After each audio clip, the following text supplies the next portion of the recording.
Hola a todos y todas, mi nombre es Clara Pastine Green, soy compañera suya de quinto año y les doy la más cordial bienvenida a la primera ayudantía del curso de Fisiopato 2, que va a ser de las alteraciones del metabolismo hidrosalino. En una ayudantía posterior nos vamos a dedicar más a los trastornos del potasio, aunque en realidad en la práctica muchas veces todo está bastante integrado. Sabemos que la unidad de renal puede ser un poco agobiante, entre que a veces uno llega con vacíos de conocimiento de Fisio 2 y también es mucha información, pero por eso mismo hemos tratado de que las ayudantías sean muy similares a los ACC, sin que sean una copia exacta del caso, claramente, para que puedan ir teniendo las claves más importantes para resolver las preguntas, los conocimientos más importantes, y también para que puedan aterrizar un poco todo lo que vayan aprendiendo a lo que va a ser su práctica clínica en un par de años más. Así que, sin más preámbulo, comencemos. La metodología va a ser muy similar a la de años anteriores y a la del semestre pasado, donde vamos a analizar casos clínicos con preguntas alternativas y ahí vamos a ir viendo la materia. Y recuerden que si tienen dudas, siempre nos pueden preguntar por el Instagram de la ayudantía. En esta ayudantía vamos a repasar algunos conceptos de la homeostasis del sodio, de los volúmenes corporales, de la osmolaridad y también la regulación fisiológica de la osmolaridad. Vamos a ver los esquemas de Darrow y el enfrentamiento clínico y la clasificación de la hiponatremia, también un poco sobre el manejo de las posibles complicaciones. Y esto lo vamos a ver a través de dos casos clínicos. En el caso clínico número 1, tenemos una paciente de 40 años de sexo femenino con antecedentes de hepatitis autoinmune diagnosticada hace 5 años en tratamiento con azathioprina, pero con escasa adherencia a la terapia. Consulta en urgencias por distensión abdominal progresiva, disnea de reposo y dolor abdominal difuso de 2 semanas de evolución. Los últimos 3 días se acompaña de ictericia mucocutánea y náuseas persistentes sin vómitos. Niega sensación febril, melena, hematoquesia, hematemesis, alteraciones en el patrón del sueño y confusión. En los signos vitales tenemos una paciente vigil y orientada en tiempo y espacio con un llene capilar de 3 segundos, sin mottling y piel fría en extremidades inferiores. En los signos vitales tenemos la presión arterial de 95,60 milímetros de mercurio, una frecuencia cardíaca en 110 latidos por minuto, frecuencia respiratoria de 24 y una saturación de oxígeno de 93% en oxígeno ambiental. El abdomen se encuentra muy distendido, globuloso, con matidez en flancos, circulación colateral y dolor difuso en la palpación, pero sin signos de peritonitis. Se constata la ictericia mucocutánea y además tiene mucosas secas. En el examen neurológico, además de lo que se presentó inicialmente, no presenta asterixis. Dentro de los exámenes complementarios, no había nada muy llamativo en el hemograma, la PCR se encontraba discretamente elevada, pero la bilirrubina total estaba aumentada, la albúmina estaba baja, las transaminasas elevadas levemente, la glicemia en 110, el INR en 2,1 y en los electrolitos plasmáticos lo más llamativo era un sodio en 130. El BUN también estaba discretamente elevado en 28 y la CREA en el borde, más o menos, del límite superior, digamos, en 1,4 y la paracentesis diagnóstica estaba pendiente. Entonces, en relación a este caso, ¿cuál de las siguientes alternativas es verdadera? A. La paciente presenta hiponatremia hipertónica con BEC aumentado. B. La paciente presenta un balance positivo de agua libre. C. La molaridad urinaria probablemente será menor a 300 miliosmoles debido a la acción de la ADH. Y D. El trastorno electrolítico de la paciente se explica fundamentalmente por el balance negativo de sodio. Bueno, aquí siempre vamos a ir viendo primero los aspectos más clínicos, con un análisis un poco del diagnóstico sindromático, para que después podamos como ver los detalles y la riqueza de la fisiopatología detrás de esto. Tenemos primero que nada una paciente que tiene antecedentes de enfermedad hepática crónica y que aparte está con mal control, por lo tanto podría estar cursando con una descompensación de este daño hepático crónico. Y esta descompensación en este caso es principalmente la ascitis atención.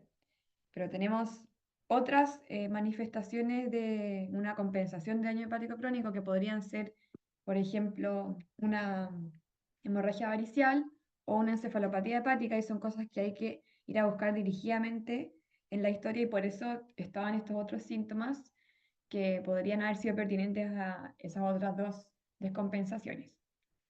También un detalle interesante es que la paciente está con náuseas, que como vamos a ver después son multifactoriales, pero la alteración del sodio tiene un rol importante ahí. Y en el examen físico tenemos algo bastante dicotómico, porque la paciente está hipotensa y con taquicardia, pero hay ascitis. Entonces vamos a ver después un poco cómo se explica eso. Y su estado neurológico está normal, lo que es bastante bueno porque nos permitiría decir que tal vez no está cursando probablemente con una encefalopatía hepática, sobre todo si no tenía alteraciones en el patrón del sueño, por ejemplo, que es una de las principales manifestaciones iniciales. Y también que si es que está cursando con una alteración del sodio, al menos neurológicamente no es tan importante aún. Entonces, resumiendo, tenemos esta descompensación del daño hepático crónico con ascitis y atención. Y acá lo más importante siempre es evaluar la gravedad de la paciente, partiendo con la hemodinamia y el estado neurológico. Como les había comentado, siempre tienen que ir a buscar otras manifestaciones del daño hepático crónico descompensado. Y algo muy importante es evaluar la función hepática a través de exámenes de laboratorio. Y eso se hace principalmente con los productos de síntesis hepática, que son los factores de la coagulación que se evalúan a través del INR o el tiempo de protrombina, y la bilirrubina y la albúmina, donde la bilirrubina estaría aumentada y la albúmina estaría baja. También algo muy importante en un paciente con ascitis o los pacientes que tienen edema generalizado o edema importante es evaluar alteraciones del metabolismo hidrosálico. Como vamos a ver después por qué es tan importante eso. Y también siempre es importante el estudio de la causa de la ascitis, y para eso estaba la parasíntesis diagnóstica. De los exámenes de laboratorio, entonces, acá está resumido lo que era más importante, lo que estaba alterado. Y en esta presentación nos vamos a abocar principalmente a lo que está ocurriendo acá, donde hay una hiponatremia leve con una osmolaridad que habría que calcular, ya vamos a ver por qué. El BUN está discretamente aumentado y la función renal está conservada, que nos podría hablar un poquito del estado hemodinámico y la respuesta de la ADH de esta paciente. Entonces, de forma introductoria, haciendo un repaso de los conceptos más básicos, es cómo se distribuyen los electrolitos plasmáticos en el cuerpo, porque esto es principal, perdón, es muy importante para poder decir si una persona está cursando con una hipernatremia o una hiponatremia, por ejemplo.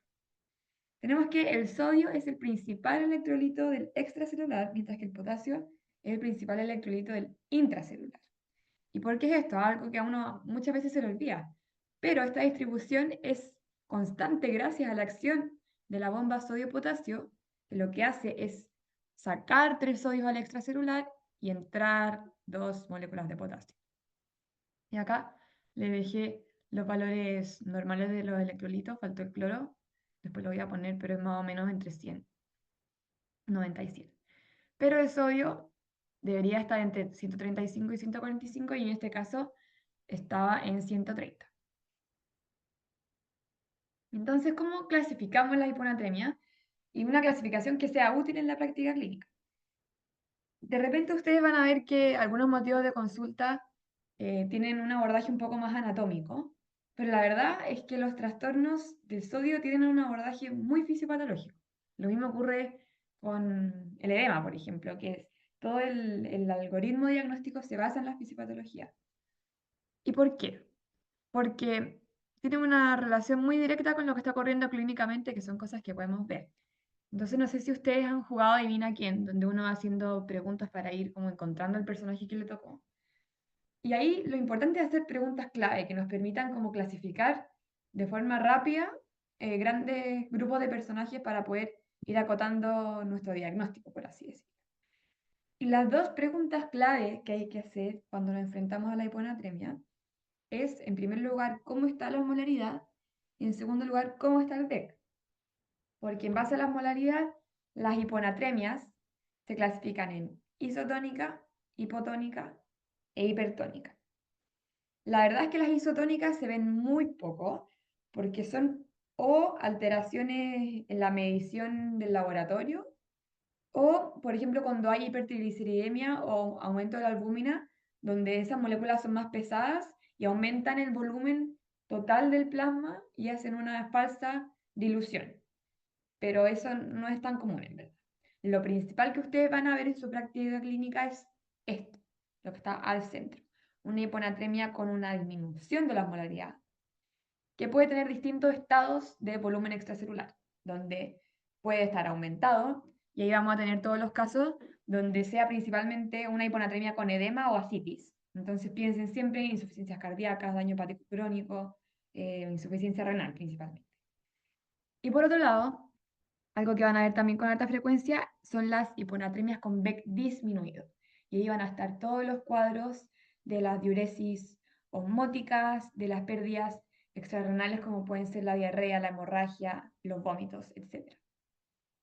Y también algunos casos un poco más particulares son las hiponatremias que se manifiestan con un Beck normal, donde hay algo bastante común, el síndrome de secreción inapropiada de ADH, pero la verdad es que es un diagnóstico un poco más de descarte y siempre tienen que buscar primero otras alteraciones hormonales como la insuficiencia suprarrenal o el hipotiroidismo, que también cursan con Beck normal. Y también tenemos las hiponatremias hipertónicas que se asocian principalmente a la hiperglicemia, pero la verdad es que este es un estado inicial porque eventualmente la hiperglicemia igual va a generar una diuresis osmótica, por lo que es más probable que esa hiponatremia después sea con Beck disminuido. Así que las primeras preguntas que hay que responder es ¿cómo está la osmolaridad? ¿Cómo está el Beck? Hablemos un poco del Beck, que es algo bastante fácil de evaluar clínicamente. Tenemos que toda el agua corporal, que es un 60% de nuestro peso, que es algo no menor, se distribuye en el espacio intracelular, o sea, adentro de las células, y el espacio extracelular, que a su vez está constituido por todo lo que está adentro de los vasos sanguíneos, que es el espacio intravascular, y todo lo que no está en los vasos sanguíneos, que sería el intersticio. ¿Y cómo vamos a evaluar esta depresión de Beck o el exceso de Beck? La depresión del Beck se ve principalmente como hipotensión, taquicardia, mucosas secas, yugulares planas, oliguria.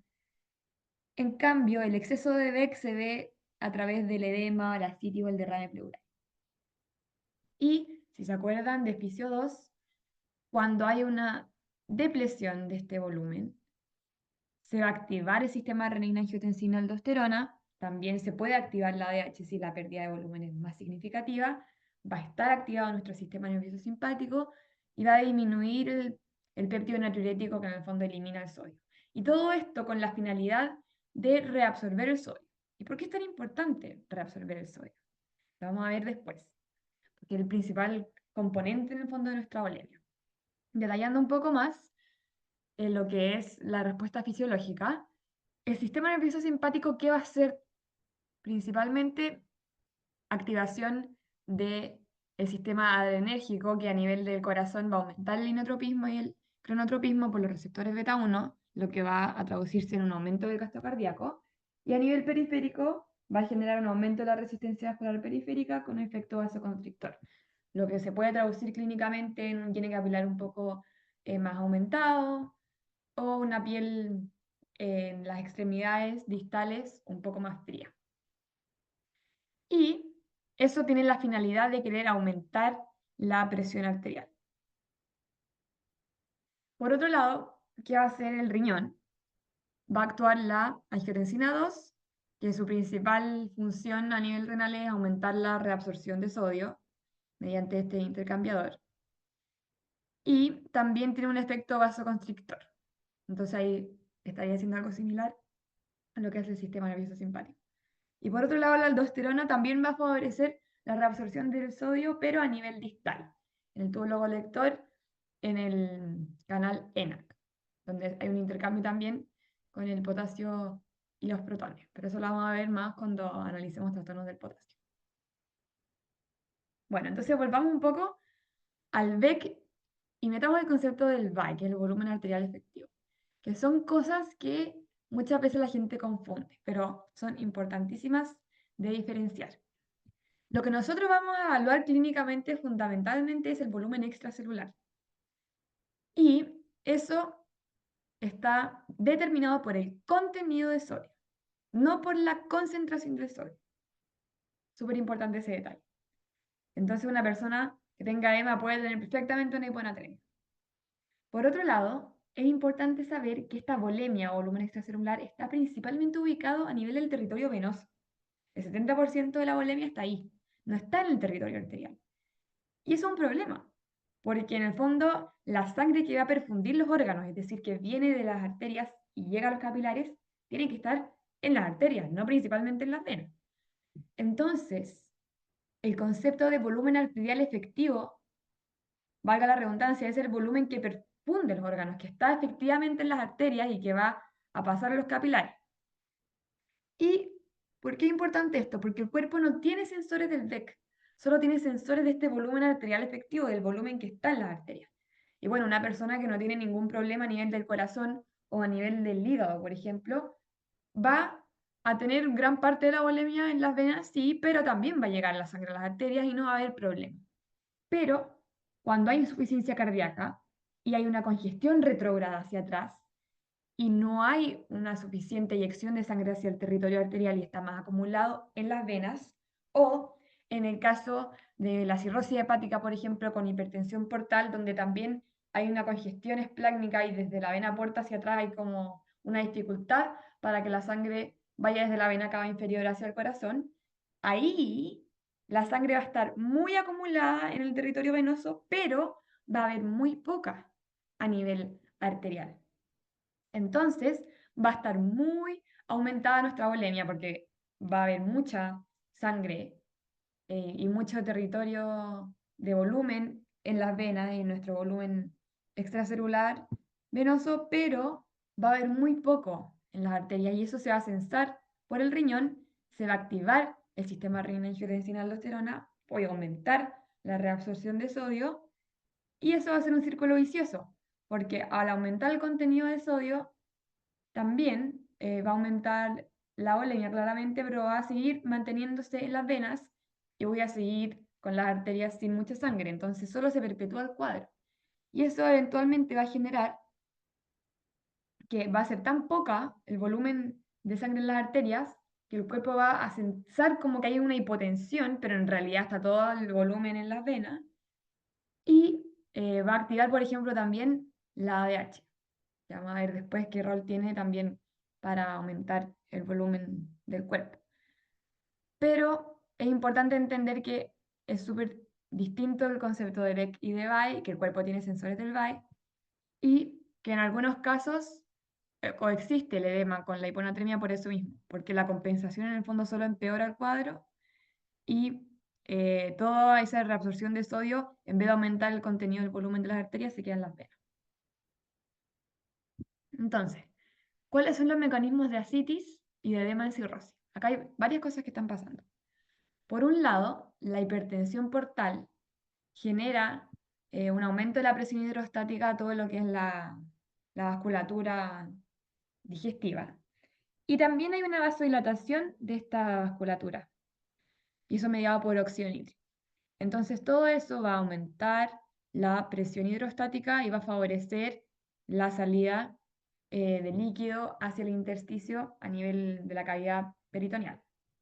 Por otro lado, tenemos que este igual es un estado inflamatorio donde se liberan citoquinas inflamatorias que van aumentando la permeabilidad capilar y que la albuminemia asociada a esta falla hepática también disminuye la presión oncótica y desfavorece como esa retención de agua a nivel intravascular y favorece la salida al espacio intersticial.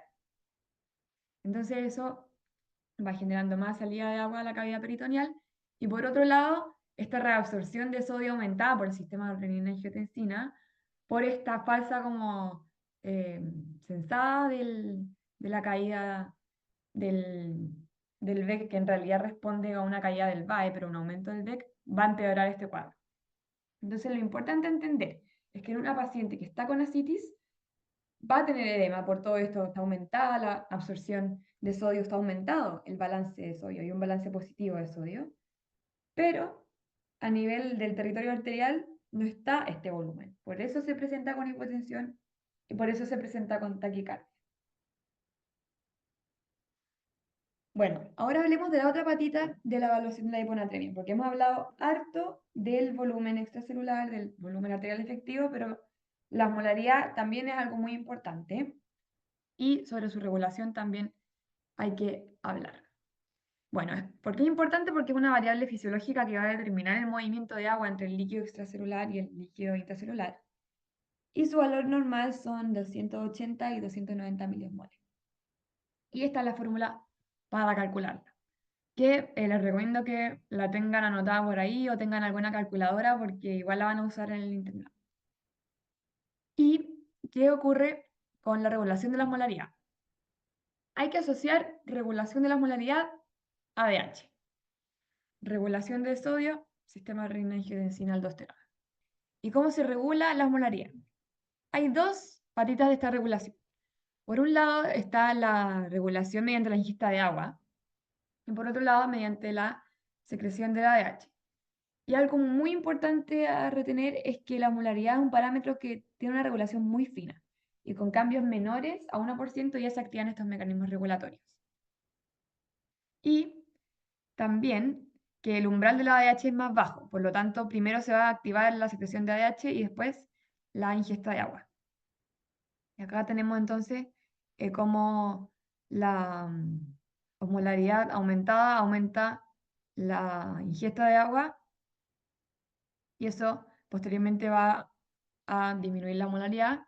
Y por otro lado, la molaridad aumentada aumenta la secreción de ADH, que es una hormona que se produce en el hipotálamo, pero se libera a través de la hipófisis. Y la ADH o vasopresina actúa en la membrana vasolateral del túbulo colector, favoreciendo la reabsorción de agua. Y eso también contrarresta entonces el aumento de la osmolaridad. Detallando un poco más sobre la ADH, por un lado, claro, un estímulo fisiológico de la acción de la ADH es el aumento de la osmolaridad, este aumento menor a 1%. Pero algo que no se les puede olvidar jamás es que también hay un estímulo patológico cuando hay una pérdida más del 10% del volumen. Y este es un mecanismo de salvataje que se activa muchísimo en situaciones donde está también activado el sistema de renina-angiotensina, donde se cesa esta depresión del volumen arterial efectivo. Y acá la ADH, como les comentaba, actúa en el túbulo colector, en este receptor B2 que está en la membrana vasolateral. Acuérdense que la ADH es una hormona que viaja por la sangre, no que viaja por el túbulo del riñón. ¿Y qué hace esta hormona? Favorece la reabsorción de agua libre. Y eso es mediante la colocación de estas acuaporinas en la membrana apical y que gracias a un gradiente que hay a nivel corticomedular, se favorece el paso de agua desde el túbulo a la célula y posteriormente de vuelta a la sangre. Y algo que yo siempre les comento es que el transporte de agua requiere como un auto y la benzina. Y que esta acuaporina sería en el auto, pero este gradiente corticomedular sería la benzina. Y la urea es fundamental para mantener este gradiente corticomedular. Entonces, la ADH también se encarga de mantener este gradiente mediante la reabsorción de urea a este nivel. Entonces, ADH activada es sinónimo de reabsorción de agua, reabsorción de urea y por lo tanto disminución del clearance de agua libre y disminución del clearance osmolar. Y eso se podría traducir en una osmolaridad urinaria aumentada porque todo el agua en el fondo estaría pasando de vuelta a la sangre. Y que también el BUN o la urea en sangre está aumentada. Entonces esos son como parámetros clínicos que ustedes podrían usar para objetivar este balance positivo de agua libre. Y acá está la magia. La osmolaridad de esta paciente estaba baja, porque la calculamos con la fórmula. Entonces ella tiene una hiponatremia hipoosmótica.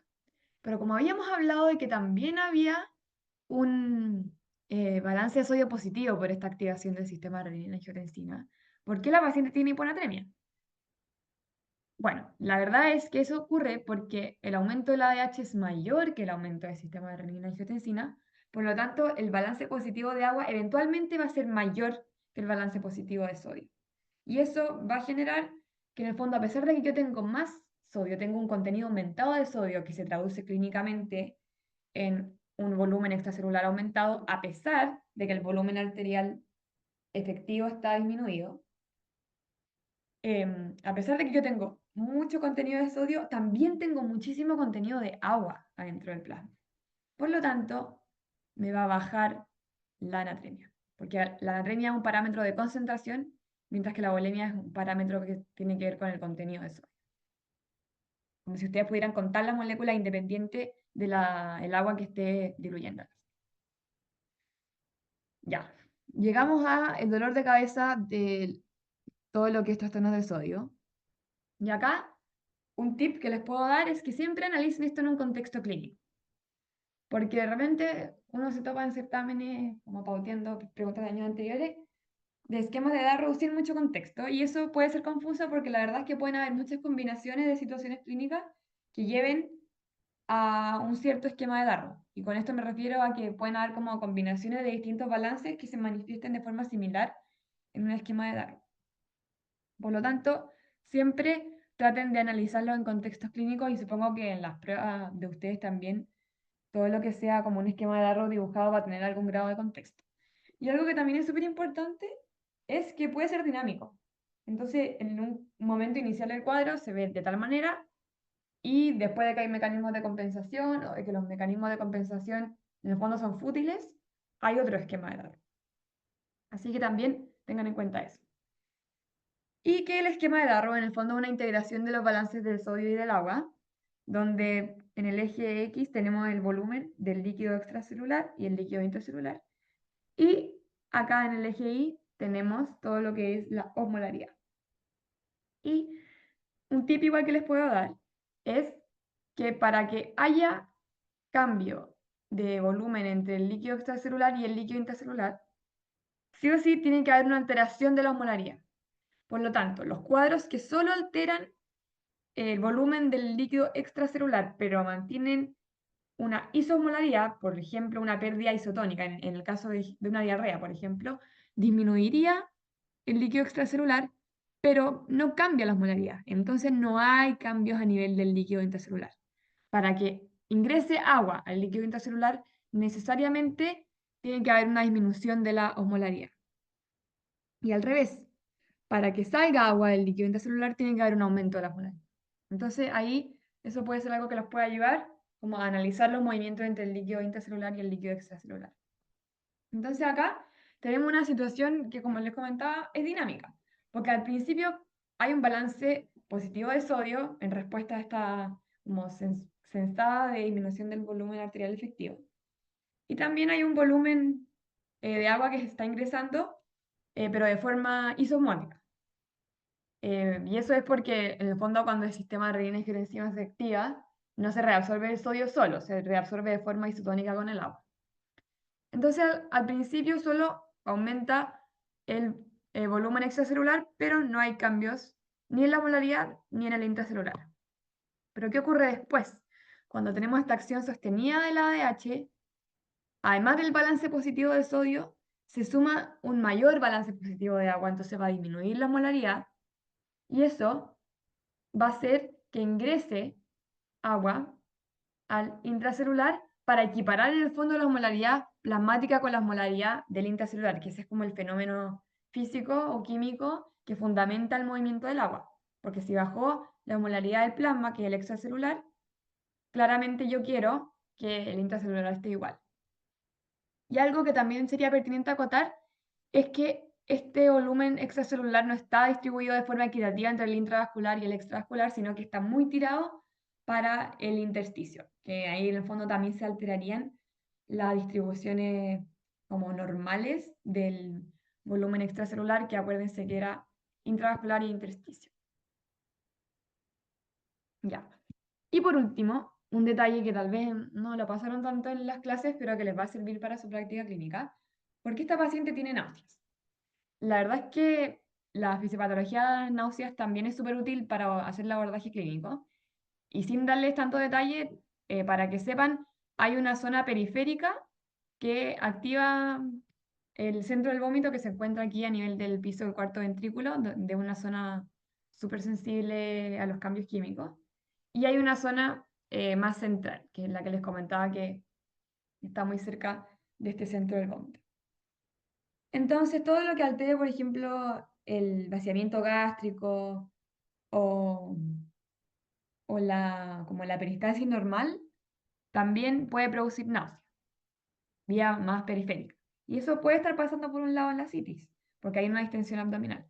Pero también hay una mediación de la caída de sodio, porque eso a nivel aquí de la barrera hematoencefálica, que es prácticamente inexistente, va a generar una activación de este centro del vómito. Como que este cambio químico va a alterar esta área de acá y se va a estimular la náusea. Entonces, por eso la paciente tiene náusea y por eso las náuseas son una manifestación de una hiponatremia sintomática.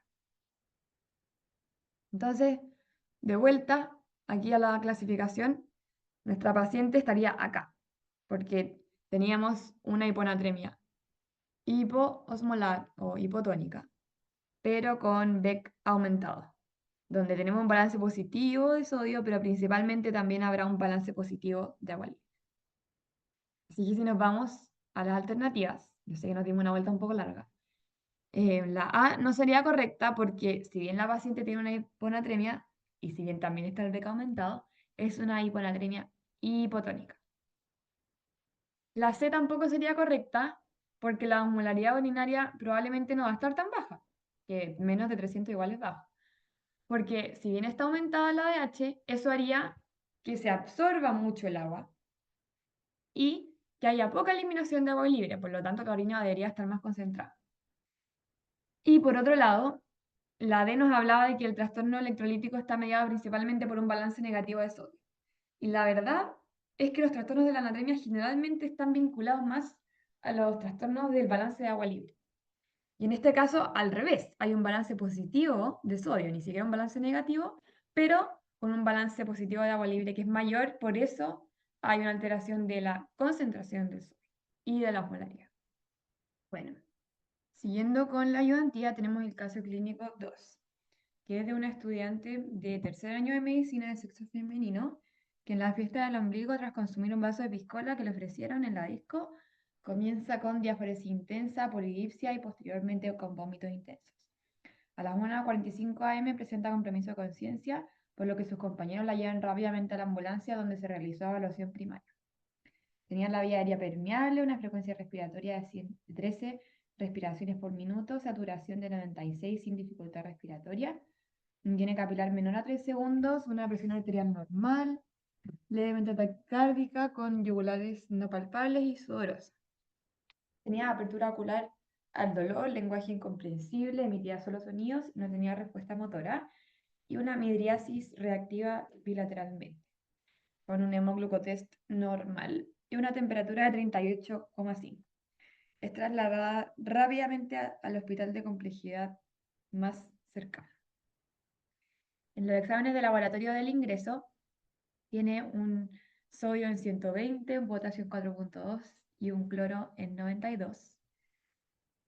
Tiene la urea en sangre de 70 y un bono aproximadamente de 30, que es la equivalencia.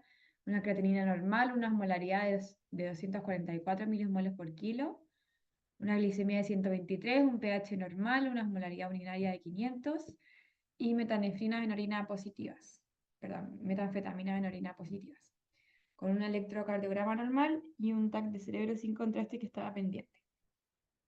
Uno de los compañeros comenta que encontraron una bolsa de éxtasis, que probablemente fue la que consumió sin ser consciente de ello su amigo. Entonces, respecto a este caso, es verdadero que A. Existe un balance positivo de agua libre mediado por la disminución del volumen arterial efectivo principalmente. B. Se debe ser muy cauteloso con la corrección para evitar riesgo de mielonolisis continua. C. Para la corrección del trastorno de sodio se debe usar solución fisiológica. Y D. La paciente posiblemente está cursando con edema cerebral. Bueno, tenemos un caso bastante distinto al anterior, de una paciente que, bueno, no salía en el cuadro, pero probablemente era previamente sana, y que presenta un cuadro muy agudo en un contexto complicado, porque estaba lejos de un hospital de alta complejidad, también había muchas drogas involucradas, mucho alcohol, Entonces podría ser algo muy peligroso, una paciente que está grave y está comprometida de conciencia, con algo que es aparentemente de origen más neurológico porque no está hemodinámicamente eh, inestable. Y en los exámenes de laboratorio se ve una hiponatremia hipotónica porque la osmolaridad está disminuida, con hallazgos de examen físico que nos mostraban un BEC normal. Y vemos en los exámenes de laboratorio que el PUN estaba elevado y la osmolaridad plasmática estaba muy baja. La osmolaridad urinaria estaba normal. Y ahí me equivoqué y eso tengo que ponerlo más acá, que esa osmolaridad urinaria normal igual es en un contexto de polidipsia, donde deberíamos encontrarla más baja de lo que ya estaba. Entonces, con esos últimos hallazgos podemos extrapolar que igual hay una actividad del ADH que está bastante aumentada. Entonces, vamos desglosando un poco cuál es el rol del el éxtasis en este caso y por qué está produciendo la hiponatremia. En primer lugar, tenemos que relacionar que el éxtasis va a producir una activación de la ADH mediante una activación a nivel del hipotálamo y también una estimulación serotoninérgica. Entonces ahí tenemos estímulos como directos para la liberación del ADH, que eso ya va a favorecer la retención de agua y el balance de agua libre. Por otro lado, esta estimulación serotoninérgica va a generar una hipertermia, que aparte se daba en un contexto de la paciente que estaba bailando, que estaba pasándolo bien. Entonces, van a haber pérdidas insensibles de agua y de sodio mediante la diaforesis y también la paciente va a sentir mucha sed, por lo que va a haber polidipsia, mayor ingesta de agua y eso también va a contribuir a la hiponatremia. Y algo bastante importante de acotar es que en ningún caso esta actividad de la ADH está mediada por una disminución del volumen arterial efectivo.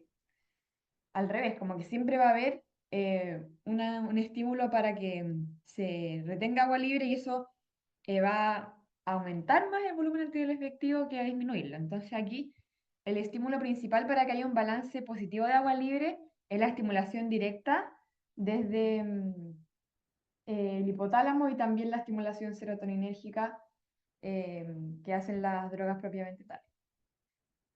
Y algo que también hay que acotar es que la paciente es una paciente de riesgo para tener hiponatremia por éxtasis, porque es una paciente joven y de sexo femenino, y ahí tenemos cualidades, por ejemplo, que haya una menor cantidad de agua corporal por ser mujer, también por ser mujer tiene menor sensibilidad a la ADH porque las hormonas como el estrógeno y la progesterona generan eso, y también los estrógenos alteran un poco la actividad de la bomba sodio-potasio, haciendo que haya una menor atenuación al posible edema cerebral que vamos a comentar después, porque es algo que ocurre en este caso.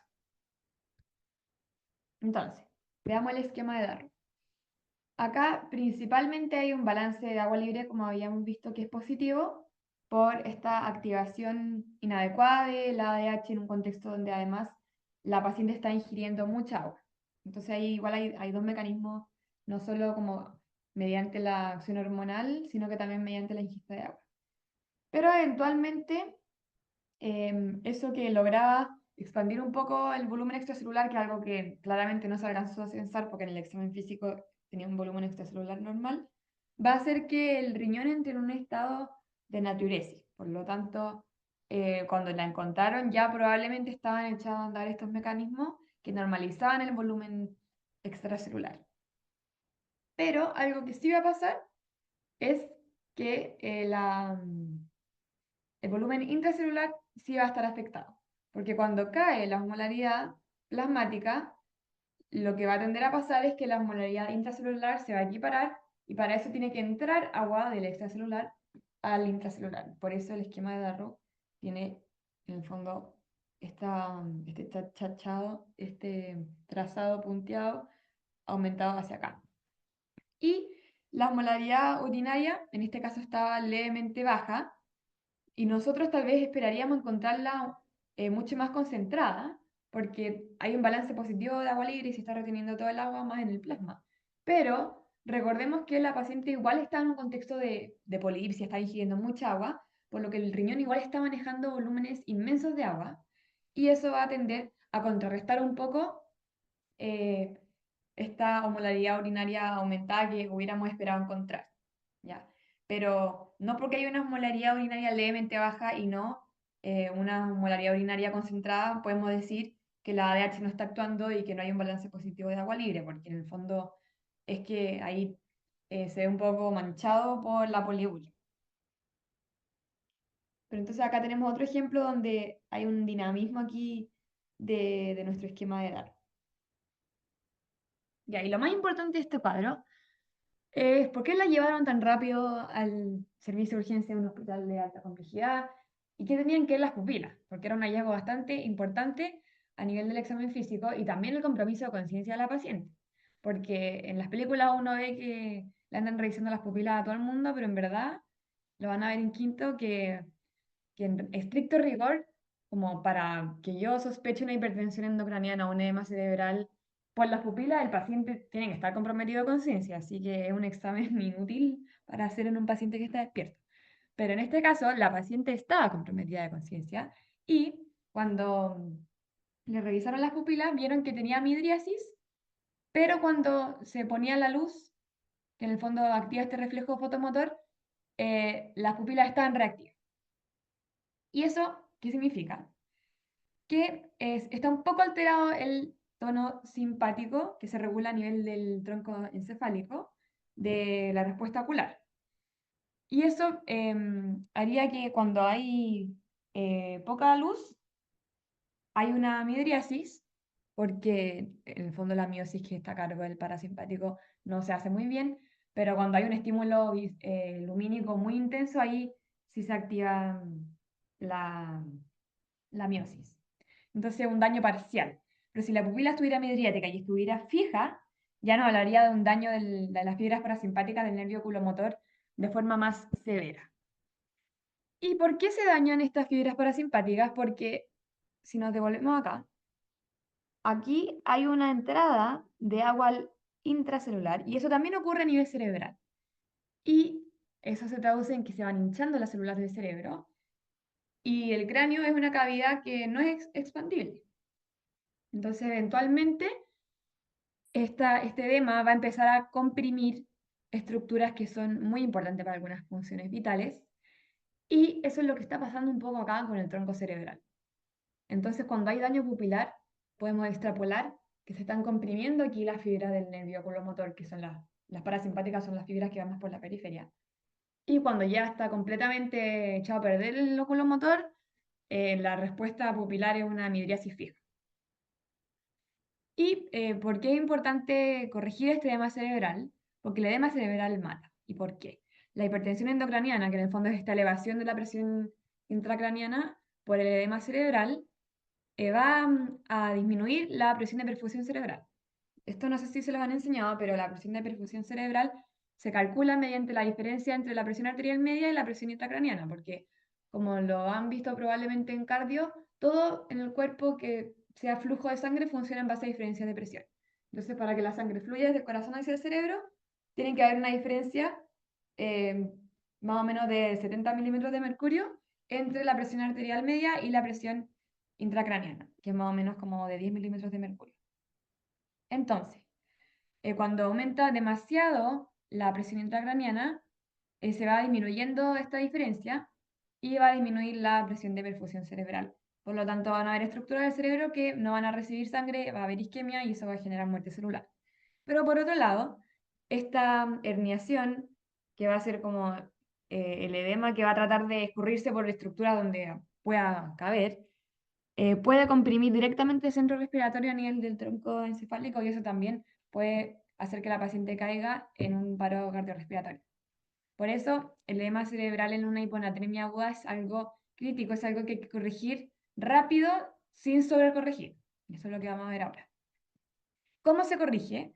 Sí o sí, una hiponatremia sintomática severa se tiene que corregir con solución hipertónica. Porque lo que yo quiero es lograr aumentar la osmolaridad en este caso para que logre generar una disminución del estímulo de secreción de la ADH. Entonces, algo que yo podría ver a posteriori es que la osmolaridad plasmática va a aumentar y la osmolaridad urinaria debería estar más baja por esta como aumento del clearance de agua libre, y también otros osmolitos urinarios se podrían diluir porque aumenta el agua libre en la orina. Pero siempre tengan ojo de que no se tiene que sobrecorregir, ahí está el máximo que se puede corregir al día, y cuando ya alcanzamos estos niveles de sodio, hay que corregirla con otros tipos de soluciones.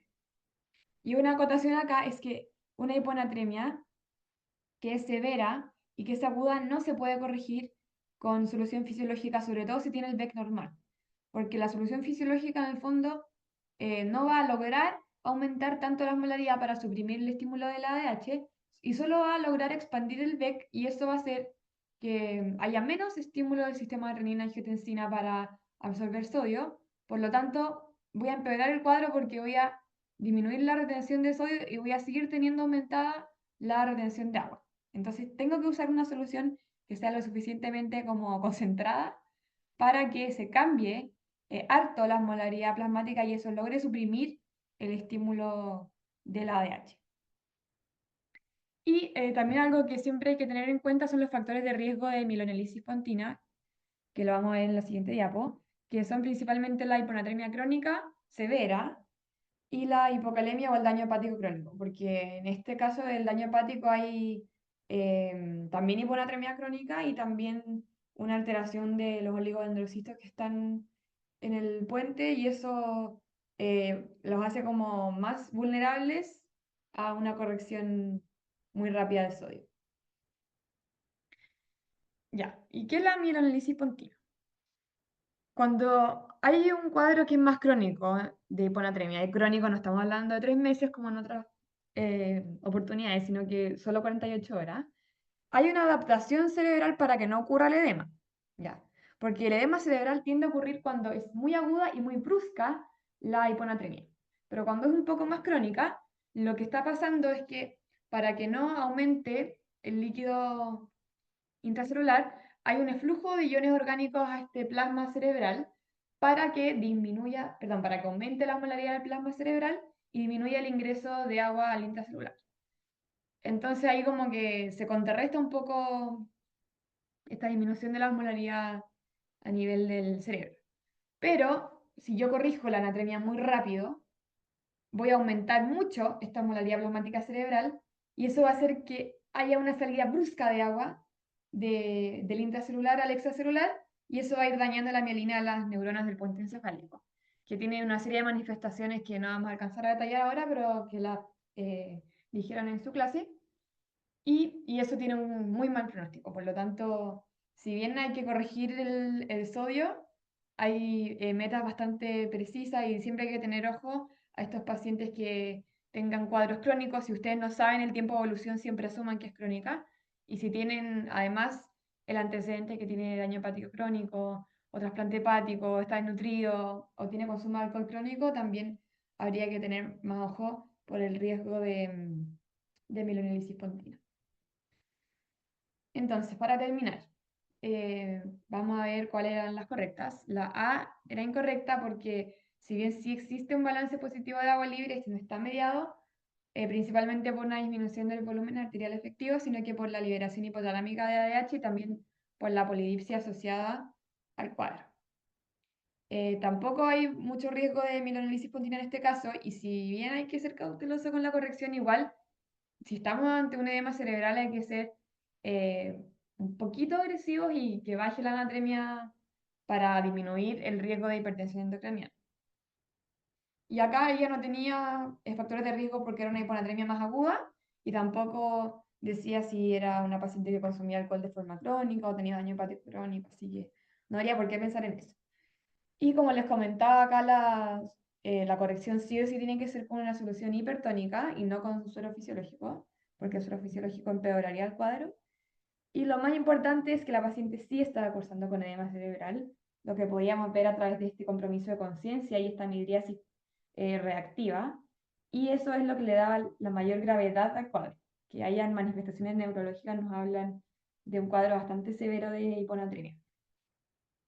Así que uno de mis mensajes finales es que Esta es una parte difícil de fisiopatía, sí, pero siempre tengan en cuenta cómo se regula fisiológicamente el sodio y la molaridad y qué cosas del cuadro podrían estar alterando como estas regulaciones y si eso va a determinar un balance positivo o negativo de sodio o de agua. Y por otro lado, la hiponatremia hay que buscarla. Los pacientes no van a llegar nunca con un cartel que diga tengo hiponatremia, porque cuando un paciente llega con dolor torácico, nadie piensa dos veces que hay que descartar un infarto. Pero cuando un paciente llega con una insuficiencia cardíaca descompensada, no es tan obvio la hiponatremia. Entonces, en todos los pacientes que tengan náuseas y que no sepan por qué, o que estén en compromiso de conciencia con riesgo de hipertensión endocraniana, tienen que buscar la hiponatremia. Y hay exámenes de sangre así, electrolitos plasmáticos bedside que se pueden tomar en el servicio de urgencia, en un reanimador. Así que es algo que podrían hacer rápidamente. Por otro lado, para los pacientes con edema generalizado, con ascitis, o cuando haya disminución del BEC por diarrea, por vómitos, por sangre que se está perdiendo, también vayan a buscarla dirigidamente.